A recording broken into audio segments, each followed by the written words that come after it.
Croyez-vous que la Russie a toujours l'avantage dans la guerre? Ce qui s'est passé récemment pourrait changer votre vision des choses pour toujours.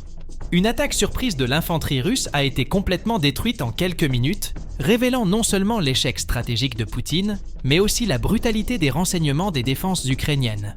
70 soldats russes ont tenté d'avancer dans un épais brouillard, confiants qu'ils surprendraient les Ukrainiens, mais ont fini par tomber dans un piège mortel. L'Ukraine a non seulement prévu l'attaque, mais a utilisé une technologie de pointe, des drones de surveillance et des stratégies militaires impeccables pour transformer l'offensive russe en un désastre complet. En quelques secondes, l'artillerie ukrainienne a décimé les troupes d'invasion et les survivants ont été traqués avec une précision chirurgicale. Poutine a parié gros, mais a perdu lourdement. Qu'est-ce que cela signifie pour l'avenir de la guerre? La Russie a-t-elle encore une chance de victoire? Si vous voulez comprendre les coulisses de cette confrontation brutale, comment les Ukrainiens déjouent chaque tentative russe et quel impact cet échec aura sur le cours du conflit, alors ne partez pas d'ici.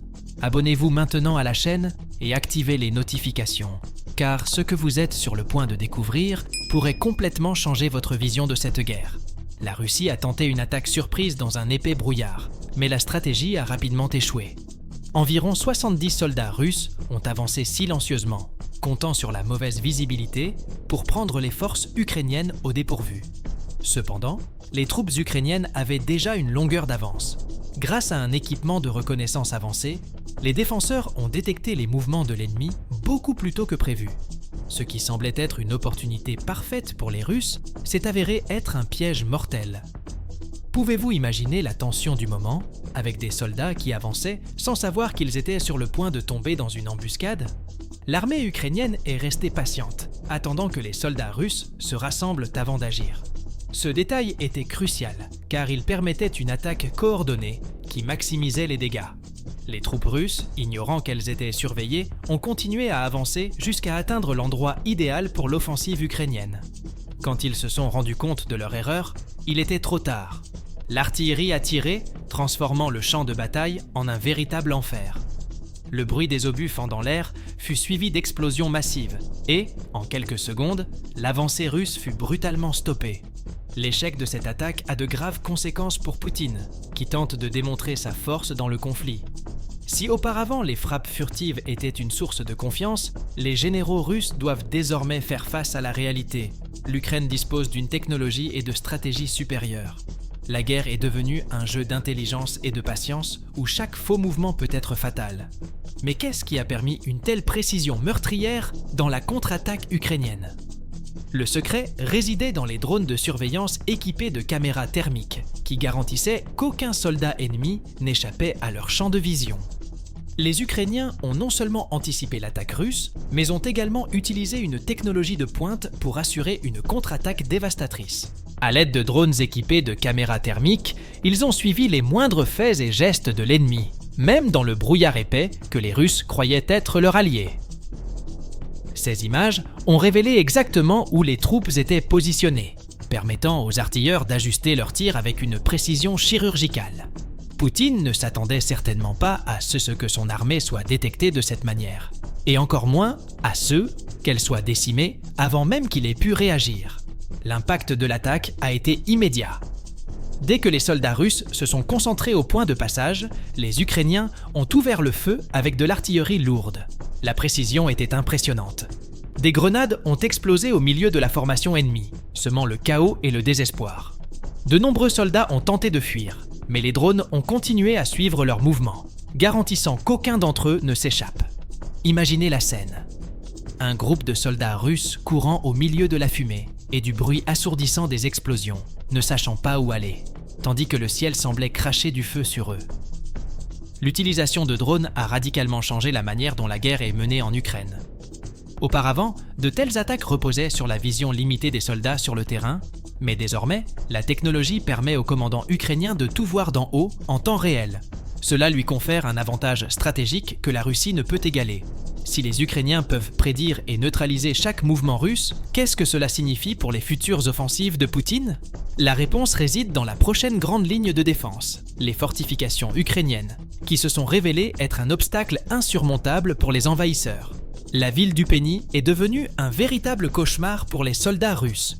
Les défenseurs ukrainiens ont transformé la zone en une forteresse impénétrable, remplie d'obstacles, stratégiquement positionnés pour retarder toute avancée ennemie. Des tranchées profondes, des barrières en béton et des champs de mines ont été placés aux endroits exacts où les troupes russes tenteraient de passer. Chaque centimètre carré de ce territoire a été planifié pour empêcher les envahisseurs d'avoir la moindre chance de lancer une offensive efficace.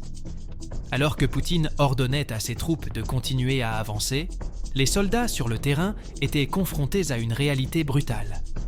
Il n'y avait nulle part où aller sans tomber dans un piège mortel.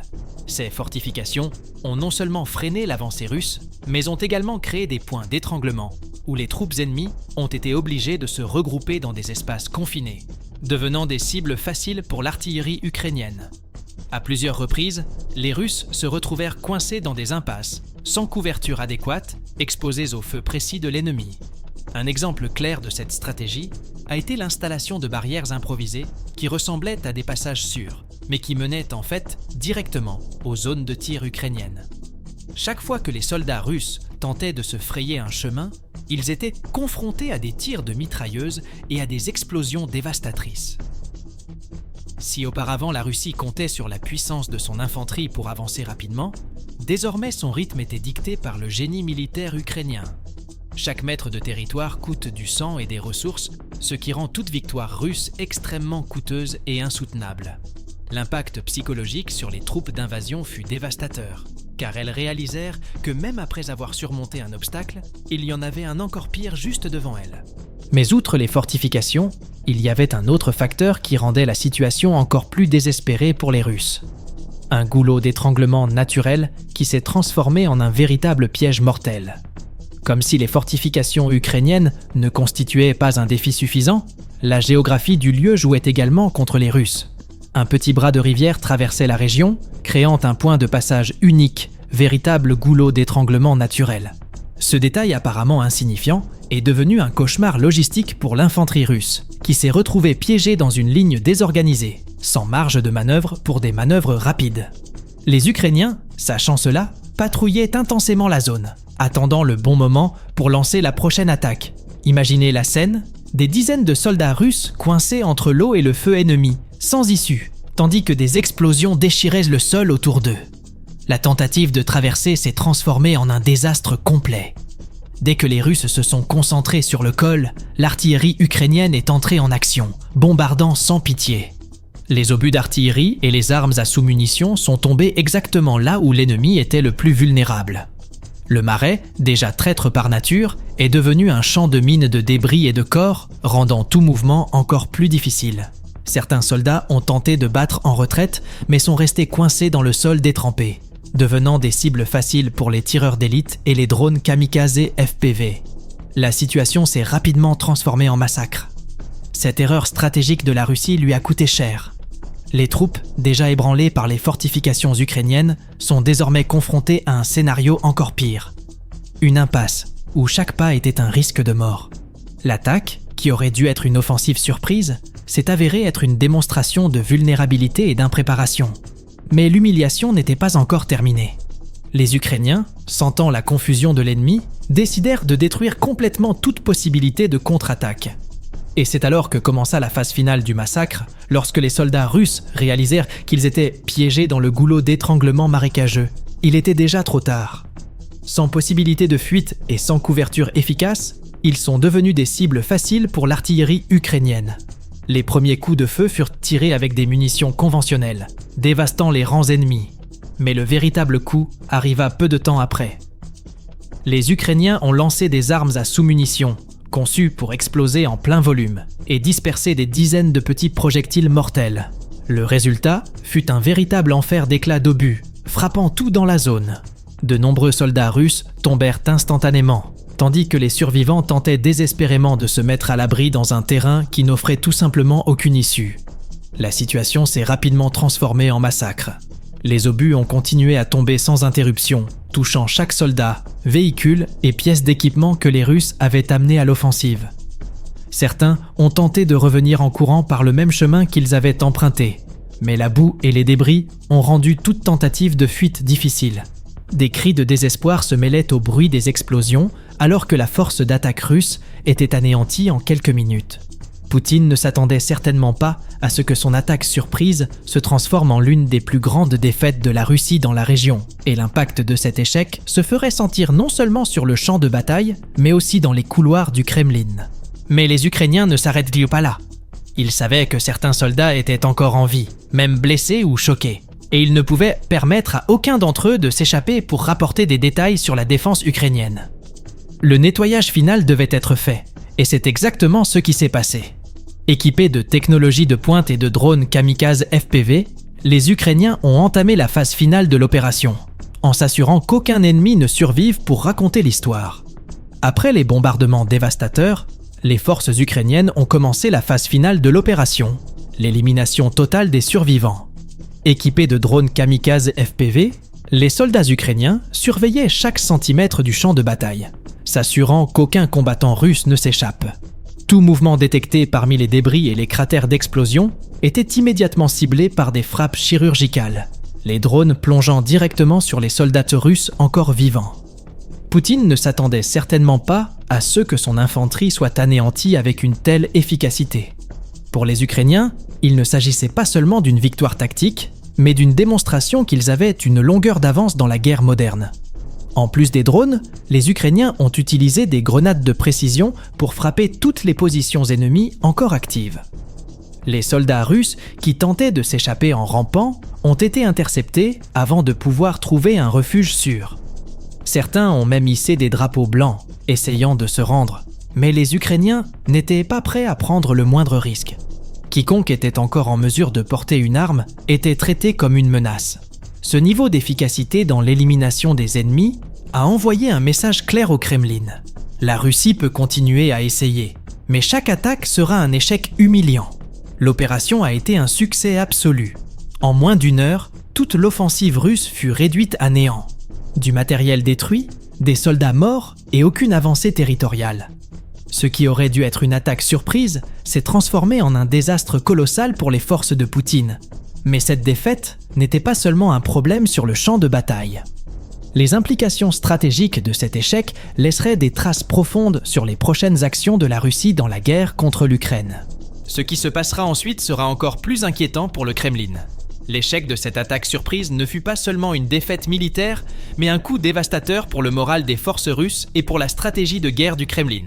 L'offensive, qui devait assurer une avancée significative sur la ligne de front, s'est soldée par des pertes massives sans aucun gain territorial.